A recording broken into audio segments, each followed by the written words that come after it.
ऐसा होता है कि आप पढ़ने के लिए बैठते हो, किताब खोलते हो, कॉपी सामने रखते हो, लेकिन कुछ देर बाद मन कहता है थोड़ी देर के लिए मोबाइल चला लेते हैं। फिर मोबाइल हाथ में आता है, एक रील देखी, फिर दूसरी, फिर तीसरी, और पता नहीं चलता कि आधा घंटा कब निकल गया। एक सवाल आता है, आखिर मेरा पढ़ाई मन। आज इसी सवाल का जवाब समझते हैं। पढ़ाई में मन ना लगने के पीछे सिर्फ एक नहीं बल्कि कई कारण होते हैं। कारण है डिस्ट्रैक्शन। आज हमारे आसपास डिस्ट्रैक्शंस बहुत हैं, mobile, social media, reels, gaming, notifications. जब आप पढ़ने के लिए बैठते हो तो दिमाग बार बार इन चीज़ों की तरफ जाता है। आप किताब के सामने होते हो लेकिन आपको ध्यान कहीं और होता है। इसका सबसे आसान सॉल्यूशन है, पढ़ाई के समय मोबाइल दूर रखो, नोटिफिकेशन बंद करो और एक समय में सिर्फ एक काम करो। पढ़ाई के समय सिर्फ पढ़ाई, बाकी चीज़ें बाद में। दूसरा कारण है बोर्डम। एक ही जगह बैठना, एक ही चैप्टर पढ़ना, बार बार वही चीज़ें देखना। कई बार पढ़ाई बोरिंग लगने लगती है, लेकिन इसका मतलब ये नहीं कि आप पढ़ाई नहीं कर सकते। आप अपना तरीका मिनट पढ़ो, फिर छोटा सा ब्रेक लो। टॉपिक को सिर्फ पढ़ो मत, उसे खुद को समझाओ, क्वेश्चन सॉल्व करो, नोट्स बनाओ। इससे पढ़ाई थोड़ी इंटरेस्टिंग होती है। कारण है लैक ऑफ इंटरेस्ट। जिस चीज़ में हमें इंटरेस्ट नहीं होता उसमें मन लगाना मुश्किल होता है, लेकिन हर सब्जेक्ट हमेशा इंटरेस्टिंग नहीं लगेगा। कई चीज़ें ऐसी होगी जो आपको पसंद नहीं होगी। यहीं पर आपको एक तरीका सीखना है। खुद से पूछो, यह टॉपिक क्या है, ये क्यों है, इसका इस्तेमाल कहाँ होता है। जब आप किसी चीज़ को समझने की कोशिश करते हो तो धीरे धीरे इंटरेस्ट बढ़ सकता है। सिर्फ याद मत करो, समझने की भी कोशिश करो। Clear goal.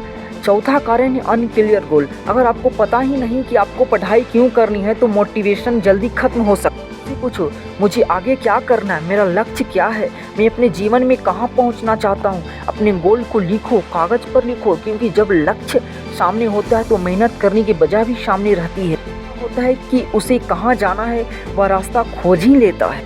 पाँचवा कारण लैक ऑफ डिसिप्लिन। बहुत सारे स्टूडेंट कहते हैं करेगा तो पढ़ेंगे, लेकिन ज़िंदगी सिर्फ मूड से नहीं चलती। कभी मन करेगा, कभी नहीं करेगा।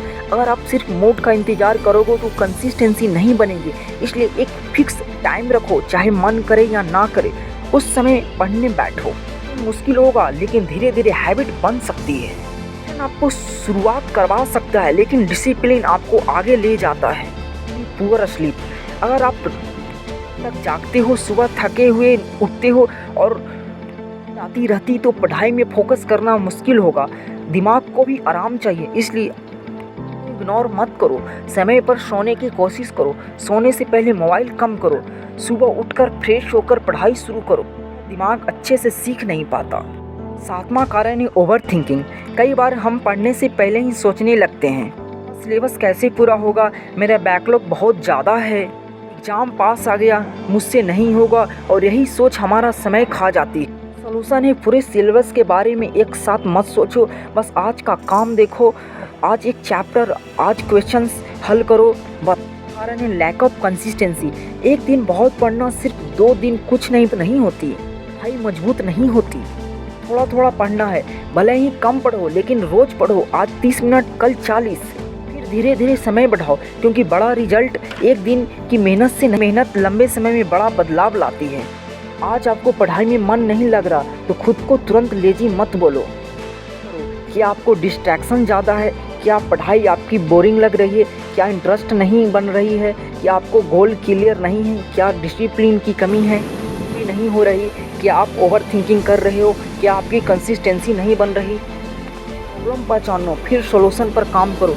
और सबसे पहले ज़रूरी बात, कई बार बाद लगता है, पहले बैठना पड़ता है, पहले शुरुआत करनी पड़ती है, फिर दूसरा पेज आसान लगता है और धीरे धीरे पढ़ाई में फोकस आने लगता है। इसलिए आज से एक छोटा काम करो, मोबाइल दूर रखो, एक छोटा टारगेट बनाओ, टाइमर लगाओ और बस शुरुआत करो। आपको आज पूरी ज़िंदगी नहीं बदलनी है, आपको सिर्फ आज का दिन बेहतर बनाना है। याद रखो, आपका फ्यूचर किसी एक बड़ा डिसीजन से नहीं, रोज़ के छोटे छोटे डिसीजन से बनेगा। तो आज खुद से एक वादा करो, मन करे या ना करे, मैं थोड़ा ज़रूर पढ़ूंगा, क्योंकि शुरुआत छोटी हो सकती है लेकिन आपका सपना कभी छोटा नहीं होना चाहिए। और इसी तरह मोटिवेशनल कंटेंट चाहिए तो हमारे चैनल को सब्सक्राइब करें। जय हिंद, जय भारत।